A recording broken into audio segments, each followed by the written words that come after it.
Valérie est femme de ménage chez des particuliers.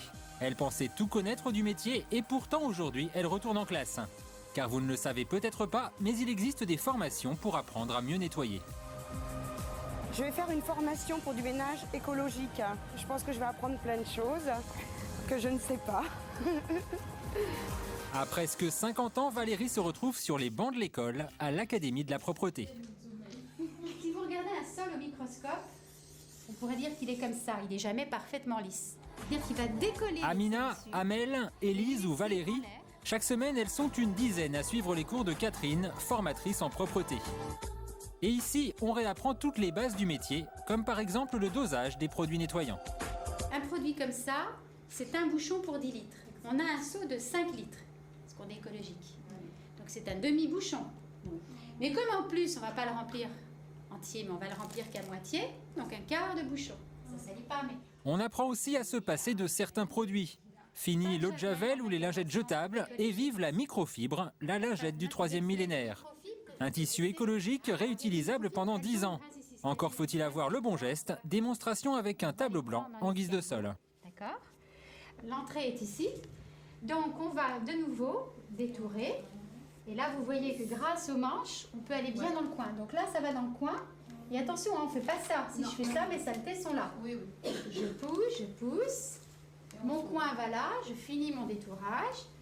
Puis au fond de ma pièce, je vais godiller toujours en poussant. Ma saleté s'accumule là. Je ne fais pas de marche arrière parce que sinon j'écrase ma saleté.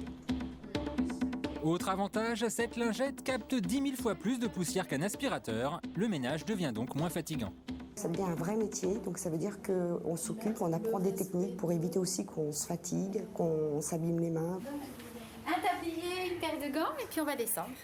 Après avoir appris le b.a.-ba du ménage écologique, place à la pratique. Premier exercice, le sol. Donc, de l'eau chaude quand je suis en dégraissage, de l'eau pas trop chaude quand je suis en détartrage. Voilà, ce qui est notre cas. Voilà. Et là, vous essorez très très bien. Si c'est trop mouillé, ce sera du lavage, ce ne sera pas du balayage et vous allez écraser la saleté. Je crois que vous pouvez réessorer un petit coup, c'est pas encore assez fort. Hop, le petit coin à droite. Chaque élève nettoie à tour de rôle et toutes les pièces de la maison sont passées en revue, même les toilettes. Sans éclabousser, Avec là encore un nouveau geste à maîtriser, apprendre à repousser l'eau dans les canalisations pour permettre aux produits nettoyants de mieux agir. Un petit peu encore. Alors voilà, il ne faut pas le faire. Je vais vous le montrer. Vous le faites activement mais sans éclabousser parce que c'est un peu dégoûtant. Hein. D'accord. Vous voyez, en fait. Bref, toute une technique que l'on n'imaginait pas. Quand on est bien en face, on termine par la partie haute de l'intérieur de la cuvette où le GLBC n'a pas pu intervenir. C'est tout un art de nettoyer les toilettes. En tout, 8 heures de formation pour rendre leur ménage plus efficace. Et au bout de l'effort, une récompense, la remise des diplômes. Vous allez repartir avec un petit diplôme. Voilà. Alors, eh ben Valérie. Est-ce que vous êtes fière? Ah oui, quand même. Je vais même l'encadrer. Je plaisante. Avec la pause.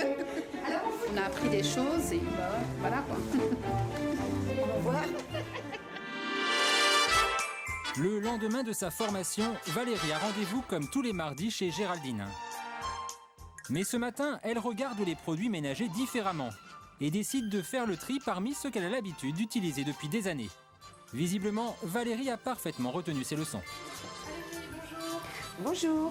Bien. Très bien. Donc j'ai tout racheté. Oh oui, je pense qu'il faut mieux tout racheter parce que le crème avec de la javel, c'est pas bon du tout. Parce que ça fait frotter inutilement et en plus de ça, il y a de la javel, donc ça tue tous les microbes, aussi bien les bons que les mauvais. L'anticalcaire aussi. Donc on n'a besoin que de 3 produits. Un antidégraissant, un anti-tartre et puis un antibactérien. Moins fatigant. 3 produits seulement pour toute la maison, l'opération promet d'être économique. Géraldine accompagne donc sa femme de ménage au supermarché pour renouveler les produits d'entretien. Oui.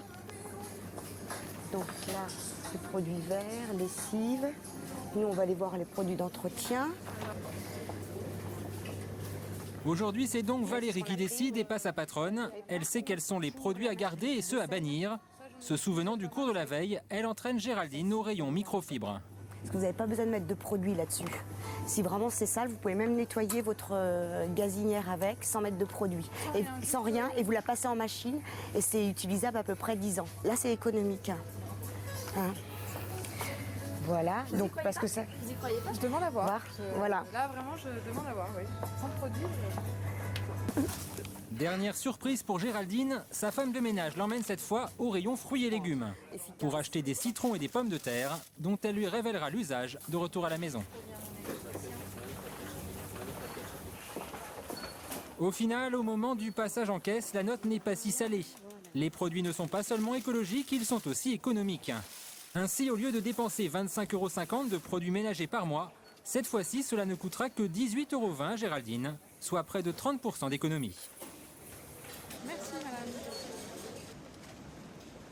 Une fois rentrée, Valérie veut montrer à Géraldine quelques-unes des astuces apprises la veille. Dans son seau, un quart de citron, du papier journal, une bouteille de vinaigre blanc et une éponge. Ou comment être une parfaite ménagère avec 3 fois rien. Le citron, ça marche pour tout ce qui est calcaire, donc robinetterie, les robinetteries de la douche. Et le résultat est plus que probant. Comment trouvez-vous votre pommeau de douche? Ah oui, c'est impressionnant. Donc il y avait plein de calcaire et maintenant il n'y a plus rien du tout. Très bien. Avec juste un jus de citron. Autre bon plan pour nettoyer ses vitres, les passer au vinaigre blanc, puis les essuyer avec du papier journal. Valérie a même découvert une nouvelle technique pour nettoyer les peluches.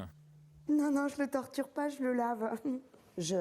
J'écrase la pulpe de la pomme de terre sur la peluche, car la pomme de terre cuite, c'est de la potasse. Et la potasse, c'est ce que vous trouvez dans la lessive. Il suffit ensuite de laisser sécher et de brosser, et les peluches sont comme neuves. Je ferai ça peut-être pour mes petits-enfants. Avant de partir, plus question de se tromper dans les produits à utiliser.